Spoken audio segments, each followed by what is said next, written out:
अमीर भाभी की कुंवारी और शादीशुदा ननंद। अच्छा, तो ससुराल में मेरी 2 ननंद हैं।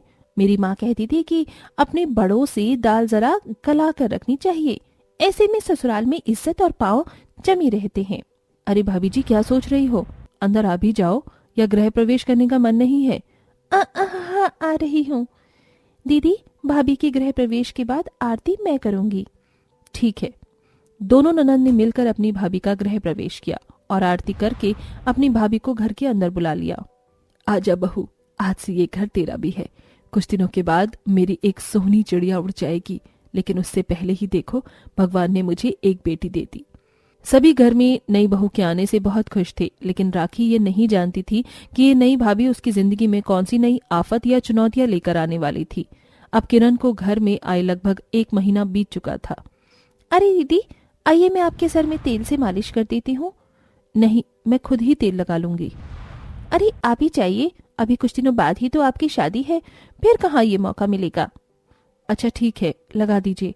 और हाँ, ये बड़ा महंगा तेल है, इसलिए जरा हाथ खींच कर लगाना। जी। किरण अपनी बड़ी ननंद से थोड़ा डरती भी थी और उसकी नज़र में अच्छा भी बनने की कोशिश करती थी। ऐसे ही सिलसिला जारी था। उसे अपनी छोटी ननंद एक आंख भी पसंद नहीं थी। दीदी देखिए, आज मैं बाजार गई थी तो ये साड़ी मुझे आपके लिए अच्छी लगी। हाँ, बहुत प्यारी है, लेकिन क्या भाभी जी, आप हमेशा मेरे लिए ही क्यों तोहफे लेकर आती हो? आपकी एक और ननंद भी तो है। अरे वो तो समझो हमारे ऊपर बोझ है।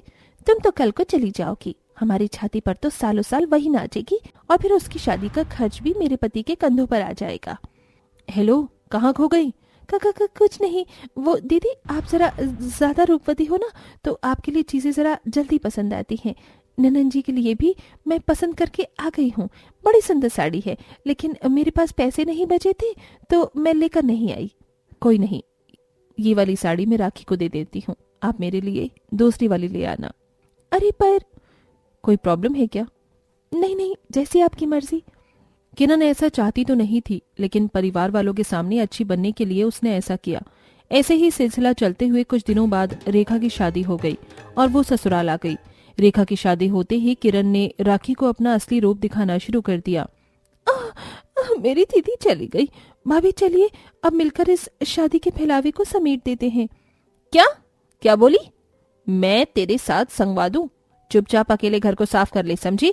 ये क्या भाभी, आपको अचानक क्या हो गया? अपनी बहन की मौजूदगी में तो तूने बहुत मौज की है, लेकिन अब और नहीं। अब मैं दिखाऊंगी तुझे तेरी औकात। भाभी! अरे तुम दोनों यहाँ हो, कितना सारा काम पड़ा हुआ है, जल्दी आओ। माँ, वो भाभी। हाँ माँ जी, आ रहे हैं। चले ननन जी, चलते हैं, घर के काम करनी। जी। बातें मत बनाओ, जल्दी से आओ। कल को रेखा पगफेरे की रस्म के लिए लौटेगी, घर एकदम साफ हो जाना चाहिए। जी माँ, आइए ननन जी। किरण राखी को अपने साथ ले आई। चलिए भाभी, आप यहाँ से झाड़ू लगा दीजिए, उसके बाद मैं पोंछा लगा दूंगी। ओह, तो तूने सोच भी कैसे लिया कि मैं झाड़ू लगाऊंगी? तेरी बहन की शादी करवाने में मेरी और तेरे भैया की कमर टेढ़ी हो गई। अब किस चीज की उम्मीद मत रखना। मैं चली सोने, खुद ही सफाई कर ले। भाभी, आपको अचानक पागल कुत्ते ने काट लिया है क्या? या आप कैसी बातें कर रही हो? पागल कुत्ते ने मुझे नहीं, तुझे काटा है। जो तेरे इस भूसे भरे दिमाग में ये बात नहीं घुसती। जल्दी जल्दी हाथों को चला। और हाँ, अगर माँ बाबा से कुछ भी बोला तो मैं अपने पति को लेकर तुमसे दूर चली जाऊंगी। अभी तक घर वालों को 4 रोटियां मेरे पति के दम पर ही मिल रही है, फिर तेरा बाप कमा लेगा मजदूरी वगैरह करके। नहीं भाभी, ऐसा मत करना, मैं ये घर का सारा काम कर दूंगी। आपको जो करना है वो कर लीजिए, मैं किसी को कुछ नहीं बताऊंगी। अब आई ना तू लाइन पर, चल ये काम करने से पहले मुझे 1 गिलास गर्मा गर्म दूध दे, वैसे भी मैं सारा दिन की थकी हुई हूँ। जी। बहन के विदा होते ही राखी के ऊपर अत्याचारों का पहाड़ टूट चुका था। बेचारी राखी ने घर को अकेले ही किसी तरह सारी रात जगे रहकर संगवाया और अपनी भाभी के जो भी ऑर्डर्स थे उनको माना। अगली सुबह जब रेखा घर आई, ये आरती की थाल तू क्यों लिए खड़ी है, इधर दे।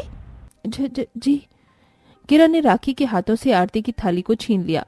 बेचारी राखी बस मुंह पर टेप सी लगाए हुए खड़ी थी।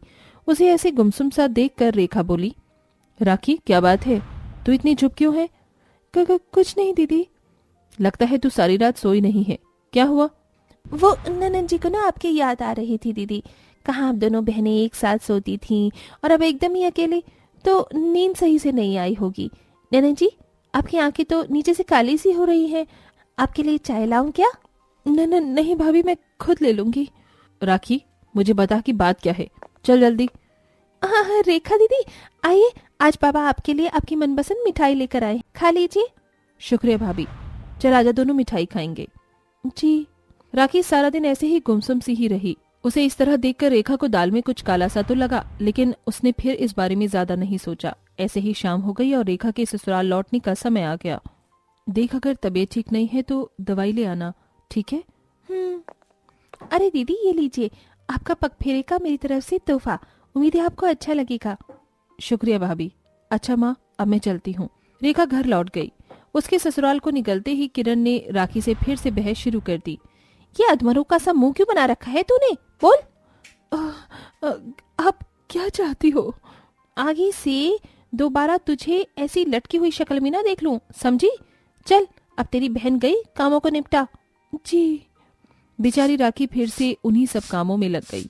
ऐसे ही सिलसिला जारी था। कभी भी रेखा ससुराल से घर आती तो किरण उसके सामने बहुत अच्छी बन जाती थी और घर वालों के सामने भी राखी से बहुत अच्छे से पेश आती थी।